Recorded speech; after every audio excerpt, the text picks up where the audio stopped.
Hashtag how to run for pole mark. Lecture 14, May 4th. Our legacies in chapter Invisible. Some may say our opinions are biased, and we would say they are certainly so, because yesterday's legacies carry us today. Without the fraternity, what we do may be impressive, sure, but attached to the bond, individuals become a part of a collective group of others who celebrate accomplishments. Sure, there are other legacies and perhaps infinitely many, but we are not talking about others. We are talking about this one and why we sing its praise. Some people with it convenient have read the Scarlett Letter several times, and they know just about everything in it, where out of familiarity it is enjoyed. Of the perhaps billions of stories in libraries, one could say some stories are as insignificant as one tree in the woods or a handful of sand to a beach. We just happen to focus on our story more so than others, and perhaps the main reason is because it is still alive, moving with time, as the baton in this race to achieve has been passed to us to carry for generations to come. The legacy we leave is not solely ours, because though we can't help anyone without first helping ourselves, inspiring service in the public interest is we feel our gift to the world. Proving the distinction between the body and its soul is foremost through the legacy of our founders, secondly from those who followed their lead throughout time, and lastly in our beliefs that we will one day reach what we call that golden shore. Our founders are long gone from this earth but live on every time we meet under the banner of Kappa Alpha Psi, as without them what we call the bond wouldn't be. The lineage of our achievement derives from 10 young men at Indiana University, where today we couldn't say we without them.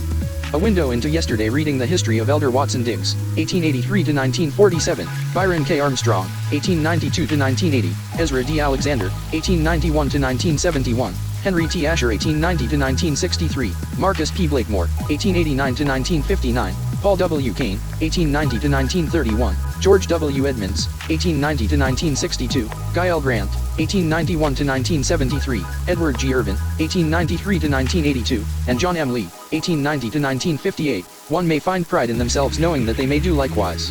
Capturing college men on our road to achievement, founders' motivation is magnified in us, and a platform through which we may widen the reach of our scope is actualized.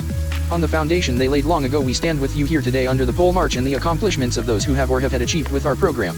Who wouldn't have done what they did then, knowing it would last 100 with members planning hundreds more, but at the same time who would waste time planning on less? Throughout time since 1911 our brotherhood has achieved in just about every field of human endeavor known to man. Where lost in the catacombs of time and space they would be without our shared fraternity.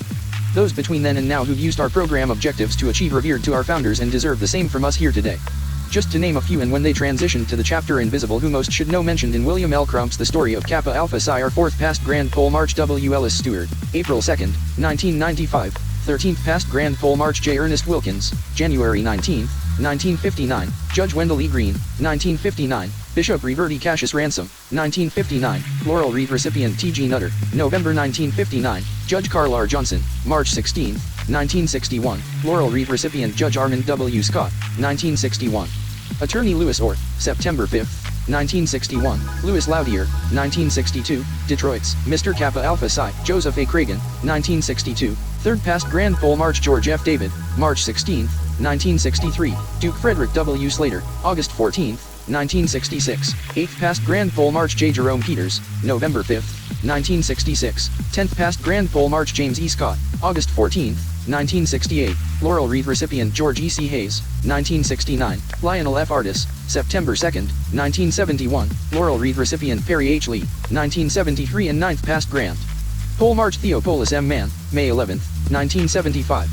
Those were but a few, and there are many others like Henry Oates, Brooke Holloway, Everett Massey, John Wall, Ossie Pleasant, Robert Gill, Taylor Bradford, Lawrence and Wright, Eddie Newby, Amasio Walker, and others who, though no longer with us, motivate us as we carry and uphold their legacies through our present and future achievements.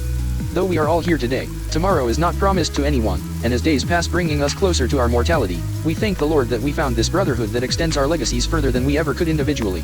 One day we all will be long gone from this earth, but with the bond we can rest assured there will be those who carry our legacies further. With the pole march we are remembered and have another reference point in history to which we may attach our names. We all have families, children, and those we see every day who may not be in our bond, and for some that may be enough, but our reference of Elder Watson Diggs elevates his legacy more than others we may know today. Not that we should revere him more than biology allows, because it is the Lord first, our families second, our governments third, and then Kappa, but Diggs did something a long time ago which still gives us motivation today. In supporting the administration we find brothers in Kappa, and the nucleus of that good old Kappa spirit, which has carried our legacy thus far, will surely treat us likewise, when attention to our purpose through our objectives is taken. With the same pattern we are taxonomically called a type, chapter, under and kingdom, Kappa, of a class, Alpha, and of a family, Psi, Indiana University. The founders, those who followed and we follow today, have been and are destined for the chapter Invisible. Regardless of circumstance, we have yet to find a better alternate to replace the bond where every time it is mentioned we smile with pride for joy that we achieved however so long ago. Associating ourselves with such great men as those gone before instills a pride where we are bold which defines the mark of our nobility. This chapter grows upon each transitioned member who had as we long for thee and toil until we reach the golden shore. That concludes the information for this time. We appreciate your attention thus far. For further participation, simply pay your dues through any alumni chapter and receive updates on the progress of our movement within the fraternity. Thank you for your time and consideration.